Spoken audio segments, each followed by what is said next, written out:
Filipenses es un libro que está en el Nuevo Testamento.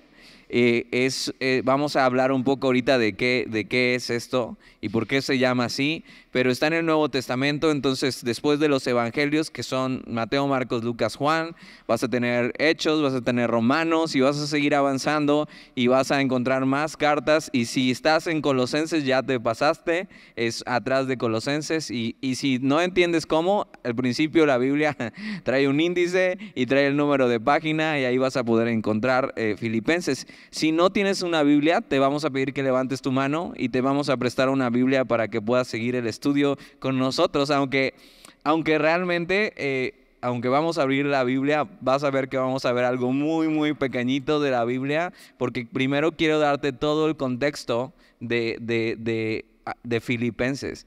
Entonces, vamos a hablar muy poco acerca de lo que dice aquí, pero mucho de lo que pasó y por qué estamos hasta aquí en Filipenses.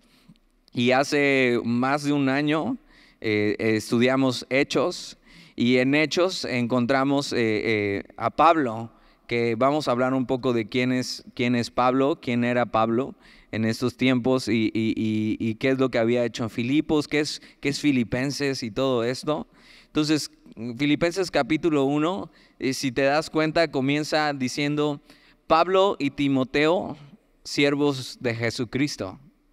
Y Pablo era la manera de comunicarse entre las iglesias. Incluso lo vimos en Hechos, que Pablo hace su primer viaje misionero a Europa y llega a esta región llamada Filipos, que es parte de Europa, y esta es la primera iglesia que se hace en Europa. Y Pablo había estado pensando en ir hacia Europa por mucho tiempo, y Dios simplemente como que no se había armado todo. O sea, Dios no le había dejado ir, le había impedido por algunas razones, pero Pablo puede ir por fin a Filipos, y en esta zona se levanta la primera iglesia. Y Filipos era una colonia romana. Acuérdate, todo esto es histórico, y a mí me gusta mucho la historia, sobre todo la historia mundial. Y nada más pensar, ok, la Biblia no es un cuento de hadas, y no es como que está diciendo, bueno, érase una vez unos chavos en algún lugar y unas personas en algún lugar, sino da lugar y da coordenadas y da incluso fechas, vamos a ver, acerca de las cosas que estamos viendo, para que tú puedas tener certeza de eso.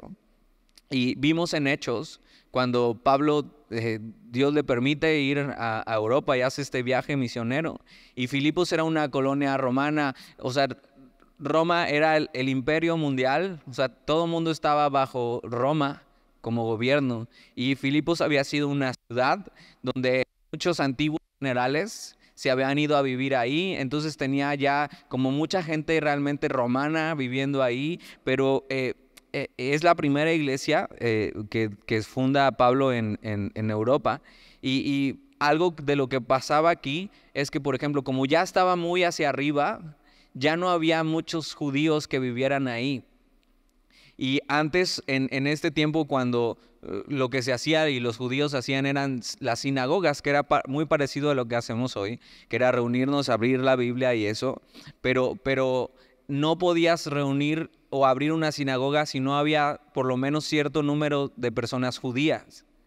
Y en este lugar, debido a que no había suficientes judíos, y el requisito era por lo menos 10 hombres para poder abrir una sinagoga, algunas mujeres que sí eran judías o que amaban al Dios de Israel se reunían afuera de la ciudad para tener un tiempo de oración y de buscar a Dios. Eso lo vimos cuando vimos Hechos capítulo 16, y vamos a ver eso, una tal Lidia, que dice la Biblia que se dedicaba al púrpura, que era como telas rojas, telas reales, ¿no? Y vendía telas reales. Es la mujer con la que se encuentra Pablo, y va ahí y ve que son mujeres las que están buscando a Dios. Y ella se convierte en creyente de Jesús, y Pablo le predica el evangelio. Y es probable que la iglesia de los filipenses empezó a reunirse ahí en la casa de Lidia, posiblemente.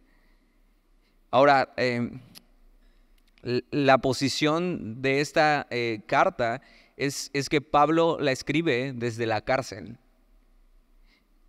Y la vida de Pablo fue eso, estar llevando el evangelio a muchos lugares, pero en medio de eso se topó que haciendo lo bueno fue encarcelado. Y es posiblemente su primero o su segunda vez que va a estar en la cárcel. Él está preso en Roma, está considerado como un traidor del gobierno por predicar el evangelio. Por no aceptar la idea común de que el César era Dios para ellos, sino por predicar a Jesucristo como Dios hecho hombre. Y mientras yo estaba estudiando acerca de esto y digo, ok, ¿hasta dónde voy a llegar? Y creo que hay mucho detrás. Antes de empezar siquiera la carta, solo son 4 capítulos, muy corta, pero está llena de cosas que debemos ver a detalle. Es una de las cartas más hermosas que Pablo escribe a estos filipenses.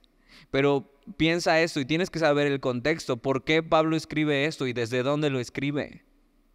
Y a veces las palabras tienen mucho más peso cuando sabes desde dónde vienen, desde qué lugar las estás diciendo. No es lo mismo escuchar a alguien que está feliz, ¿no?, en el mejor día de su vida, diciendo, gócense en el Señor, alégrense, estén felices en Dios, que escucharle a alguien que está en medio de una enfermedad, en medio de una prisión, diciendo, gócense y alégrense en el Señor. Tiene mucho más impacto el saber de dónde viene y cómo dice esto. Y Pablo está en medio de la cárcel y todo lo que nos va a decir tienes que recordar. Pablo está en prisión, en una prisión romana. ¿Por qué? Por simplemente no aceptar la idea común. Y aunque vamos a profundizar en eso cuando avancemos en medio de la carta, yo cada vez estoy viendo más cerca eso, donde un día tal vez no vamos a ser encarcelados, pero sí censurados. Y eso ya está pasando en Facebook, en las redes sociales. O sea, te pueden censurar si el contenido que tú pones ya no es aceptado dentro de los medios, aunque sea una verdad. Y un día estoy seguro que nos van a, los que nos están viendo, si es que hay alguien nos ve en YouTube o en Facebook, no sé dónde salimos, pero un día ya no nos van a poder ver por ahí porque no va a dejar que digamos lo que la Biblia enseña. Porque va a ir en contra de lo que todo este mundo está planteando. ¿Y qué va a pasar? O sea, hace poco Alex me platicaba acerca de una maestra que viene aquí a Semilla, que estaba preocupada por lo que está pasando con los libros de texto.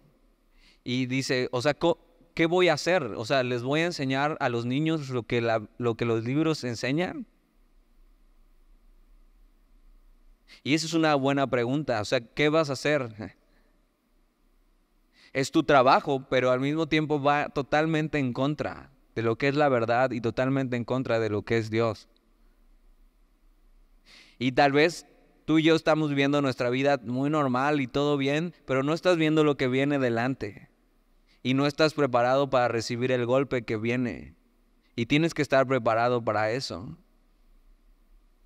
Tienes que saber que las cosas se van a poner difíciles.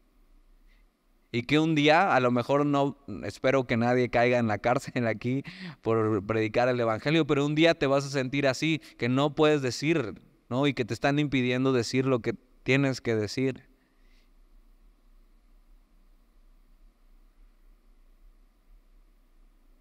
Y hay una teoría filosófica que enseña acerca de esto, que ante la presión de los demás, tú puedes aceptar cualquier idea aunque sea falsa. Y es toda una filosofía acerca de eso, de cómo el hombre bajo presión puede aceptar cualquier cosa con tal de no llevar la contraria con nadie más. Y hasta eso, hasta ver un color. Y tú sabes qué color es. Pero si todos los demás dicen que es diferente, por la presión estamos propensos a simplemente decir lo que todo el mundo dice, aunque tú sabes que es diferente. Y tienes que saber que eso viene. Y uno de los ejemplos más grandes de Pablo es que en medio de sus prisiones y en medio de sus dificultades, Pablo estaba siguiendo la verdad y estaba haciendo lo que tenía que hacer, a pesar de las consecuencias. Y mucho de la perspectiva de esto es eso: ¿qué pasará cuando todo lo que hemos creído sea contrario a lo que el gobierno enseña como una ley?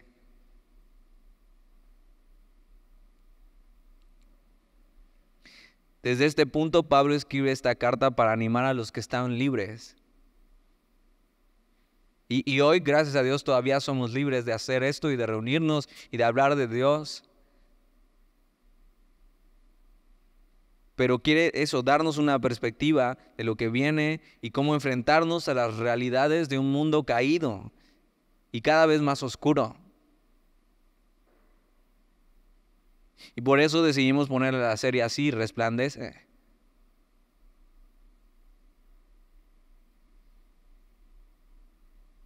Tenemos que tener la perspectiva de que esto que hacemos es vida o muerte. Lo que pasa es que aún no hemos sentido el peso de eso en nuestra vida. Aún no hemos tenido que llegar hasta ahí. Ser cristiano es mucho más que estar luchando con hacer esto o no hacerlo, sino es una guerra constante.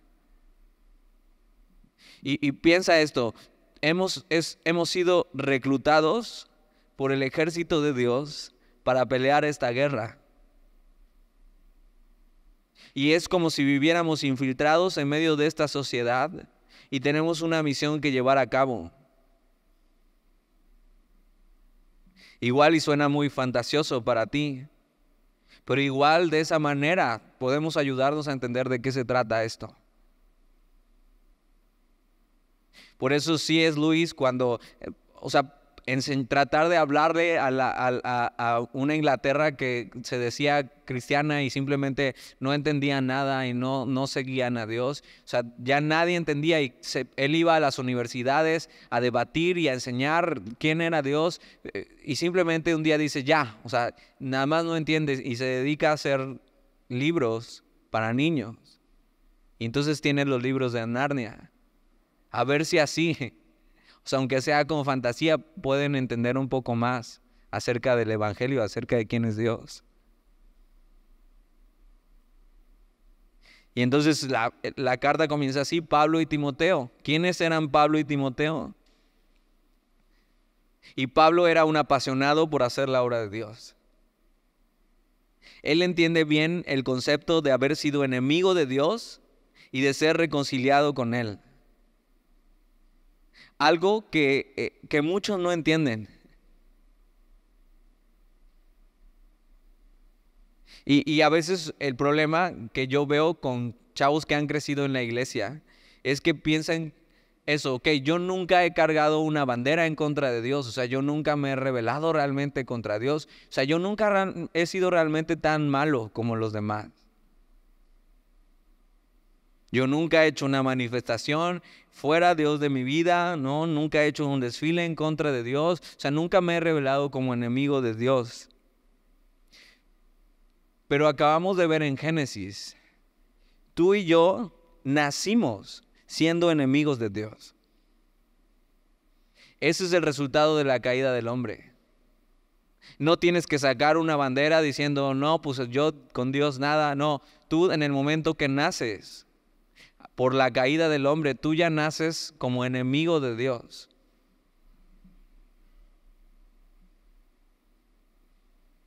Y dices, ¿cómo si yo no he hecho nada? O sea, no me acuerdo ni de cuando nací. Qué bueno, porque sería muy traumático acordarse. Pero piensa eso: nacimos siendo enemigos como humanidad. Ahora, y aunque no hiciste nada, tú ratificaste tu posición una vez que empezaste a ser consciente. Y cuando despertaste al pecado, en tu primera mentira, en tu primer berrinche, en tu primera manipulación con tus padres. O sea, ¿te has dado cuenta de eso?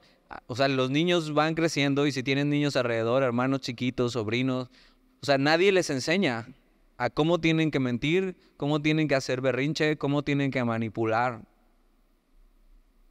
Ya nacemos así, ya lo traemos. El pecado ya es parte de nosotros. Somos una humanidad caída.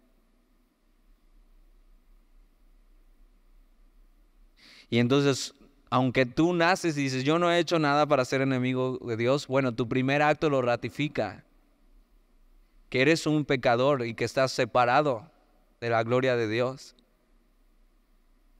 ¿Y qué pasa? Que vamos creciendo y lo seguimos manifestando con nuestra manera de vivir, sin reconocerle en nuestra vida, sin darle el lugar que Él merece, sin vivir para Él. Y tú necesitas darte cuenta que que todos nacemos siendo enemigos de Dios. ¿Para qué? Para que puedas tener la oportunidad de reconciliarte con Él. Ahora, ¿por qué te digo esto? Porque Pablo lo experimentó de primera mano. O sea, Pablo entiende perfecto el concepto de ser enemigo de Dios. ¿Sabes por qué? Porque él literal en todo lo que hacía era enemigo de Jesús y del Evangelio. Él perseguía a los cristianos y él pensaba que estaba haciendo bien. O sea, él pensaba que estaba defendiendo a Dios, pero realmente estaba atacando a Dios y a los suyos. Y Dios tiene que interrumpir la vida de Pablo mientras él buscaba hacer daño y estorbar lo que Dios estaba haciendo. Y cuando iba así como de caza, iba a cazar cristianos, Dios lo cazó a él. Este era un poco de lo que era Pablo. Ahora, ¿quién era Timoteo? Pablo y Timoteo. O sea, Pablo escribe y está con Timoteo. Timoteo fue un joven que era de padre griego y de madre judía, que después se vuelve creyente en Jesús. Pablo lo encontró en Listra, en uno de sus viajes misioneros. Fue un joven que fue enseñado por su abuela y por su madre quién era Dios, y luego cuando el Evangelio llegó a la vida de ellas, seguramente su madre y su abuela recibieron a Jesús en un viaje que Pablo hizo. Y Timoteo abrazó esa misma fe. Pero aún así, Timoteo, aunque creció con todo esto, Timoteo tuvo que saber que él también era enemigo de Dios. En una visita, Pablo vio que Dios había levantado a Timoteo para servirle y lo tomó como un aprendiz e hijo y lo llevó a servir con él. Y Timoteo lo tomó a Pablo como un padre y fue un fiel compañero que Dios puso al lado de Pablo. Después Timoteo se vuelve pastor en la iglesia de Éfeso. Pero Timoteo creció siendo enseñado y tuvo que darse cuenta, yo también soy enemigo de Dios, y entonces tener la oportunidad de reconciliarse con Él. Y él sirviendo en la iglesia, Dios lo llama, la iglesia lo confirma y él sale a servir a Dios con Pablo. Ahora, Pablo y Timoteo son hombres que dedicaron su vida a la proclamación del Evangelio, que se enfrentaron a todos para hacer aquello para lo que fueron llamados a hacer. Que hacían su vida, sí, como tú y como yo. O sea, Pablo, por ejemplo, él trabajaba haciendo tiendas como de campaña, más o menos así, para quedarte en algún lugar. Él trabajaba con sus manos y en medio que trabajaba seguía hablando del Evangelio y seguía hablando de Dios. Y lo hacía para poder pagarse sus gastos y viajar.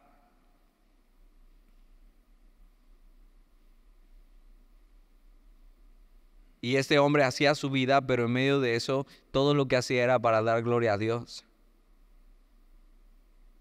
Y Pablo y Timoteo también pueden ser considerados como grandes héroes de la fe. O sea, son gente que entregó su vida a eso. Posiblemente no hay otro plantador de iglesias, pastor y predicador en toda la Biblia como Pablo. De verdad, en Hechos lo vimos, o sea, y vamos a ir viendo algunas de sus cartas, o sea, no hay hombre tal vez que en la historia registre más, que haya hecho más por el evangelio que Pablo.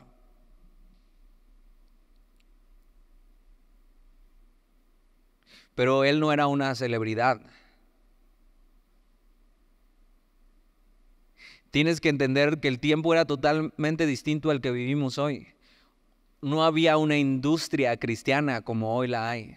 No había un canal de televisión cristiano, no había música cristiana, no había grandes pastores o predicadores o mega iglesias.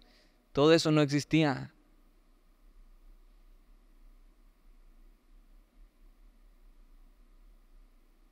No había fama en servir a Dios, no había likes, no había reproducciones, no había monetización, no había dinero.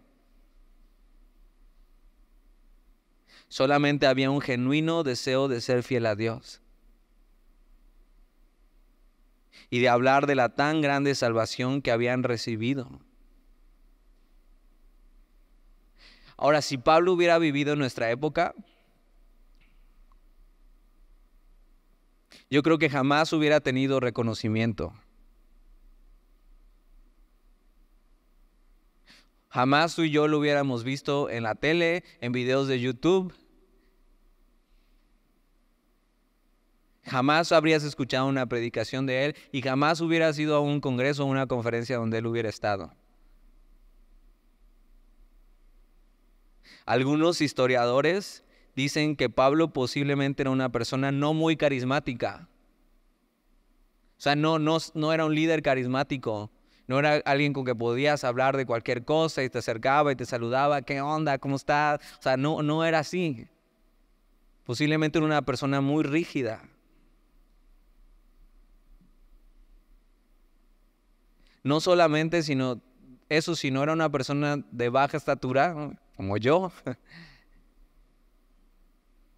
y calvo.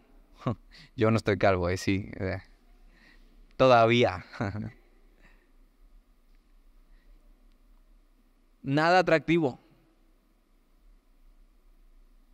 Nada atractivo. Podría ser tu tío. O sea, tu tío, así. Cero cool, o sea, como que nada que ver. Sin embargo, su mensaje era lo que hacía la diferencia. Y la evidencia del poder del Espíritu Santo en su vida. Entonces, ten cuidado con lo que ves y con lo que sigues y con lo que piensas que eso es espiritual. Ten cuidado con lo que escuchas.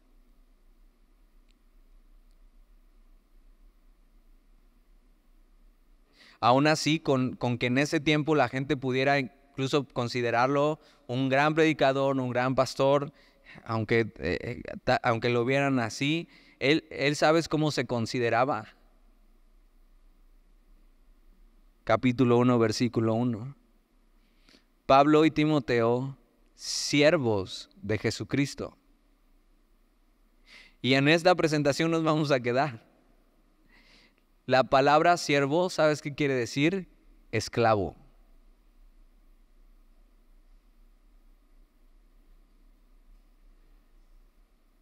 Ahora, nosotros la idea que tenemos de esclavitud es la más cercana, ¿no? Antes de la segregación racial y todo esto, y que te obligaban, te latigaban, o sea, pero aunque es parecido, no es exactamente igual esta idea que tiene esta palabra de esclavo. En este tiempo, en los tiempos judíos, un esclavo, te hacías esclavo porque nacías ahí, en la casa de los amos, ¿no? Y entonces el esclavo era parecido a lo que es la servidumbre, pero entonces si nacías ahí, ya nacías como esclavo, y entonces tenías tus tareas que hacer, pero también tenías un hogar donde vivir y también tenías comida para toda la vida.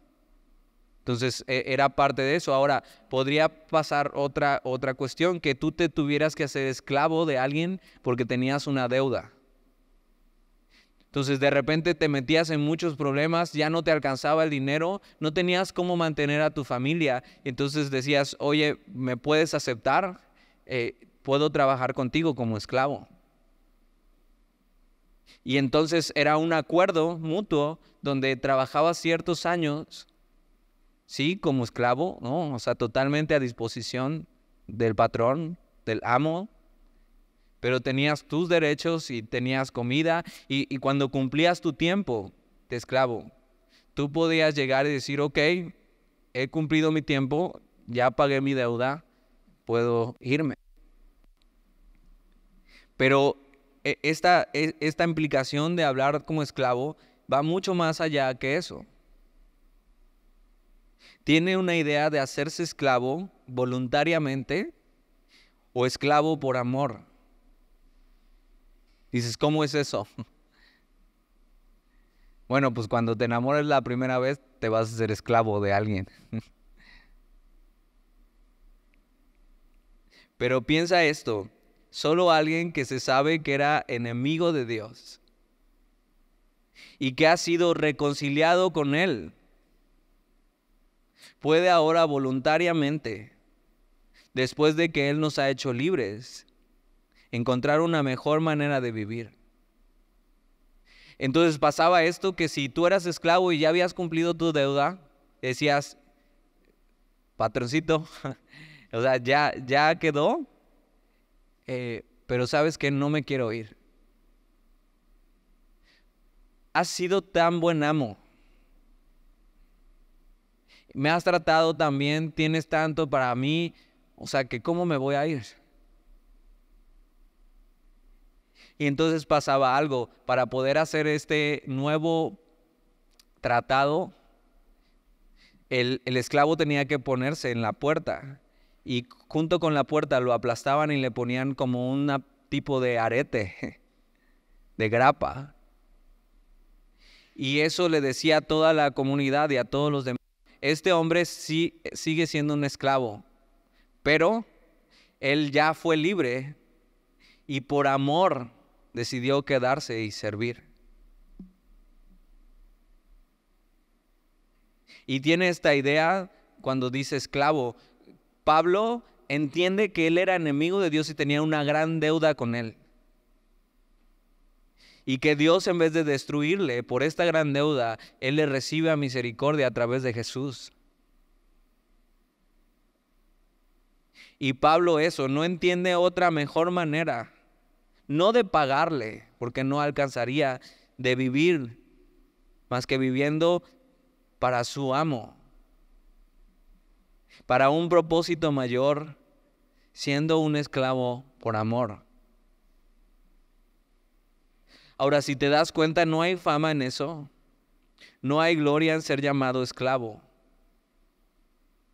Solo hay un corazón con gratitud, que sabe que era deudor y era enemigo de Dios, pero ahora ha sido reconciliado con Él.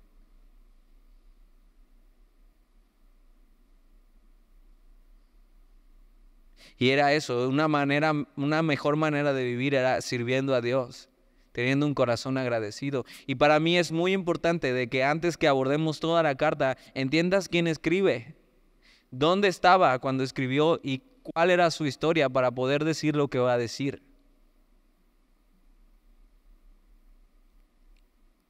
Y Pablo es un hombre agradecido, porque entiende bien que era enemigo de Dios y que Dios lo ha recibido a misericordia. Cuando tú y yo tenemos gratitud por lo que Dios ha hecho, no nos cuesta servir, no nos cuesta tomar nuestro lugar de esclavo.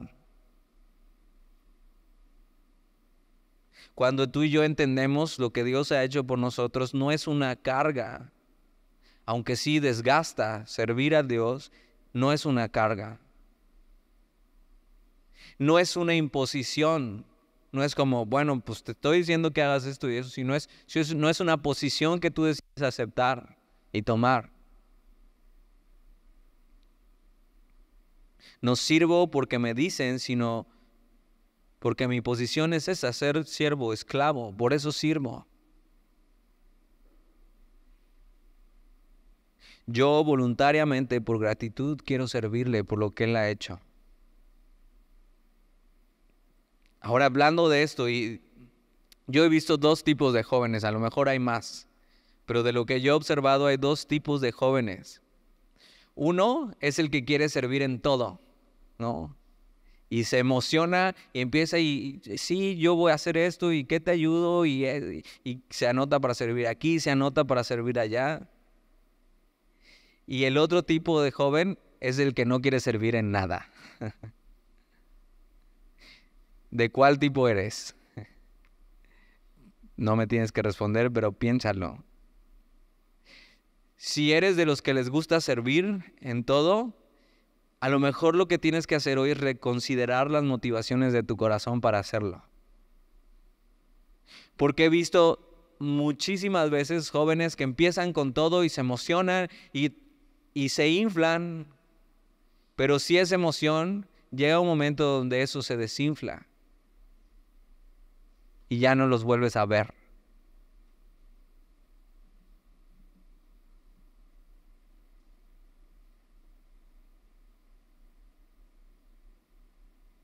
Si no es por otra razón que por gratitud, si es por otra razón que no sea gratitud en tu vida, tienes que ajustar cosas en ti. Alguien que lo hace por gratitud no viene a servir solamente en lo que le toca hacer, sino viene a servir en todo lo que se pueda. Tiene una actitud de eso, de siervo, de esclavo. Viene porque necesita ser alimentado igual que todos, pero Él es el primero que lo necesita para poder servir. No viene a distraer a los demás, a no dejarlos de escuchar, a cotorrear simplemente o a ver a sus cuates. Ahora yo te entiendo, yo estuve en tu lugar y yo me he dado cuenta que tengo un problema, que aunque me guste escuchar, me distraigo fácilmente y distraigo a los demás. Entonces qué bueno que Dios me puso de este lado, porque si no a lo mejor estaría a tu lado distrayéndote. Pero no es mala onda, es fácilmente me pasa esto. Y entonces, ¿sabes qué tuve que hacer? Cuando me di cuenta que estaba pasando esto en mi vida, sentarme solo. Era la única manera en que no distraía a alguien, ¿no? Y en que trataba de concentrarme más. Ahora ya no me siento solo porque me siento al lado de mi esposa, pero la distraigo un poquito a veces.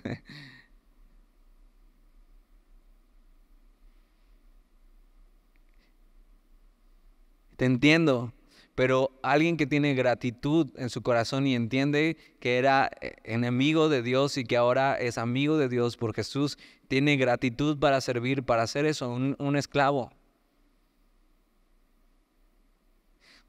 Platicar, cotorrear con los demás, está súper bien. O sea, hay un momento para eso en la reunión, ¿te das cuenta? Empezamos un poquito después para que puedas llegar y ver a tus amigos o conocer nuevas personas si no conoces a nadie. Y al final dejamos un espacio para que tú puedas platicar, jugar, te ponemos el ping pong, o sea, todo. Hay lugar para eso. Queremos que eso pase. Y mucho más en el grupo de jóvenes. Pero no durante la reunión, porque entendemos por qué estamos aquí y a quién servimos. Ahora podría ser que tú seas del otro grupo y digas, yo por eso mejor no sirvo.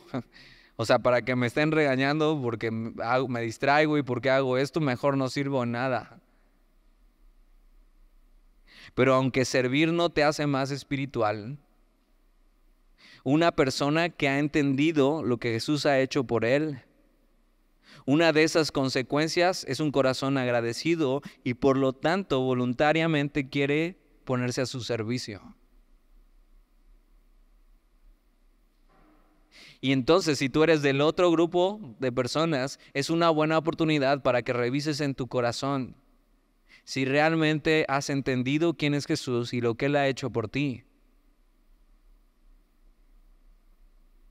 Y entonces, en consecuencia, tomes decisiones mucho más allá de servir o no servir, sino que hoy entiendas que eres enemigo de Dios, creas y seas salvo.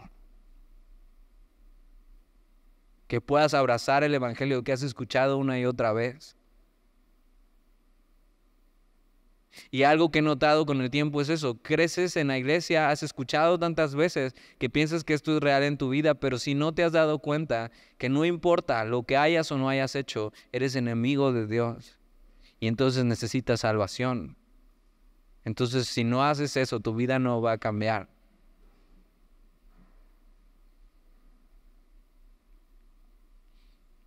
Ahora, entendiendo esto, ¿quién es Pablo? ¿Quién es Timoteo? ¿Y cuál es el título que se pone? Esclavo de Jesucristo. Y animándote a eso, a que puedas revisar tu corazón, las motivaciones, que tiene que ser un corazón en gratitud. Ahí te van algunas maneras prácticas de cómo ser un esclavo.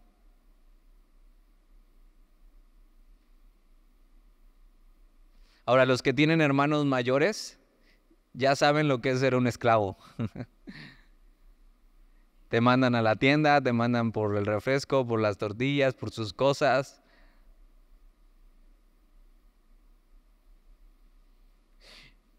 Pero a veces pensamos que solo se puede servir a Dios en la iglesia.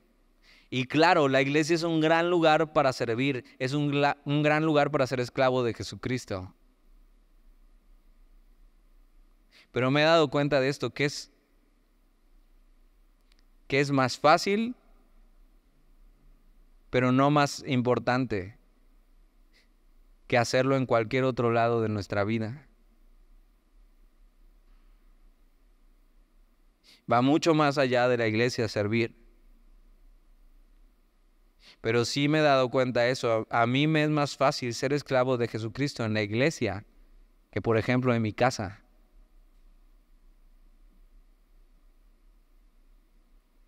¿Cómo? Pues hacer lo que me toca hacer y un poco más por los demás. Ahora, y no solamente tiene que ver con actos de servicio.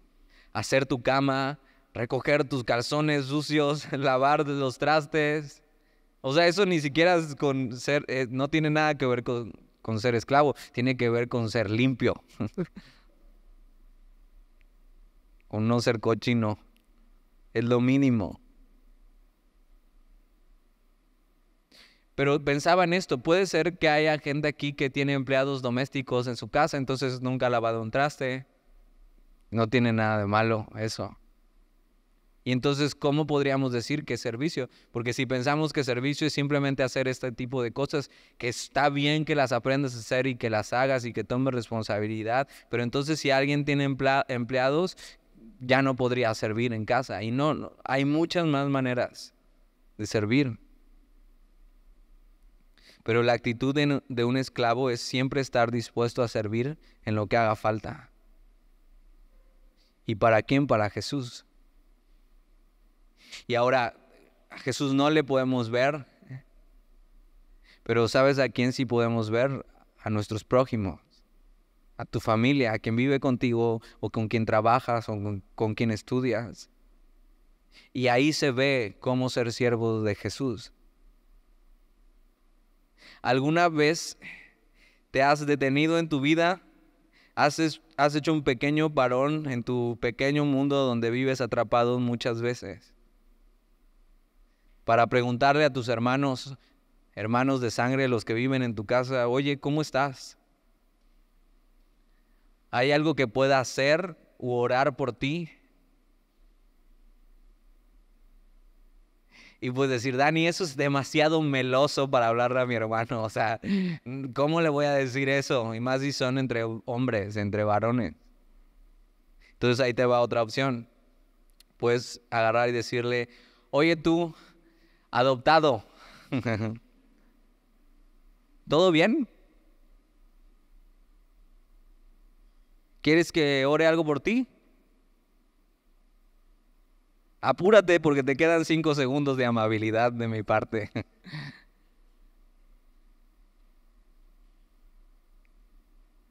¿Alguna vez has detenido tu pequeño mundo para preguntarle a tus papás cómo se sienten y cómo están? ¿Y si puedes orar por ellos? De repente, ¿has notado eso? Que la juventud se trata solo de ti, que tu vida se trata solo de ti. que solo tú sufres, que solo tú estás mal, que solo a ti te pasan cosas. De repente somos muy egoístas. Y hay muchas maneras de servir. Una de ellas es eso, estando al pendiente de otros, animándoles, amándoles, orando por ellos. Todo el capítulo 1, que no lo vamos a ver hoy, es una oración que Pablo hace por los filipenses y la vamos a ver con detalle la próxima semana. Con actos de servicio. Y lo hace sí por ellos, pero lo haces porque encuentras en eso una manera de servir a Jesús. Y siempre estás buscando hacerlo. Así que estos son Pablo y Timoteo, siervos, esclavos de Jesucristo. Vamos a ver muchas cosas en esta carta, pero en resumen, en esto consiste la vida cristiana, en ser esclavos por amor de quien nos ha salvado. De una manera práctica. ¿Cómo va tu vida sirviendo a Dios? ¿O está tu vida sirviendo a Dios? ¿Has entendido que eras enemigo de Dios para poder ser reconciliado a través de Jesús y ser amigo de Dios? La vida y el evangelio no se trata de cómo Dios puede servirme a mí en mis planes, sino de cómo yo puedo servirle a Él. En todo lo que haces, que sea un progreso para que las personas alrededor se nutran y sean reconfortadas por Dios y le conozcan. Una vida de siervo, de esclavo, nos da una perspectiva para vivir aún en medio de las dificultades, como Pablo, encarcelado, pero animando a otros. No está enojado con la vida, no está enojado con Dios por su situación actual, sino que atraviesa las dificultades con el mayor título que lo representa, esclavo del Señor Jesucristo. ¿Y tú, esclavo de quién eres? ¿Sabías que todos servimos a alguien? Puede ser a nosotros mismos. Nos servimos a nosotros mismos. Cuando podríamos hacer lo mejor y donde encuentra propósito el hombre, que es servir a Dios en todo lo que hacemos. Y que no se nos olvide eso. Y hasta puedes al final despedirte así de tus amigos. Nos vemos, esclavo. Que no se nos olvide a lo que hemos sido llamados. Eso. No hay honor en eso. No hay nada que creerse en eso. ¿Qué soy? O sea, y tú puedes tener tu título y haberte graduado y ser licenciado, ingeniero, doctor o lo que tú quieras. Pero el título que más hermoso se nos ve es esclavo del Señor Jesucristo. Y todo esto lo vamos a estar viendo en Filipenses. Te animo a que no te pierdas la serie. O sea, está increíble la carta y vamos a irla desmenuzando poco a poco. Solo son 4 capítulos. ¿Oramos? Gracias, Señor, por tu palabra. Y así no pudimos pasar de la primera frase de Pablo. Pero en eso hay mucho de entender de dónde viene, quién está escribiendo y por qué está escribiendo, qué situaciones está atravesando. Señor, hoy queremos que a pesar de lo que estemos atravesando, podamos tener la perspectiva correcta de nuestra vida. Y es que tú nos has salvado y siendo enemigos nos has reconciliado contigo. Y ahora somos tuyos. Y hay un corazón agradecido en nosotros, que lo mejor que puede hacer es, en respuesta a esto, servirte, ser esclavo tuyo, esclavos por amor a ti, Señor. Y que todo lo que hagamos sea eso, en progreso del Evangelio, en progreso de tu obra, amando a otros, escuchando a otros, orando por otros, animando a otros. Señor, ayúdanos a vivir de esta manera. Te lo pedimos en el nombre de Jesús. Amén.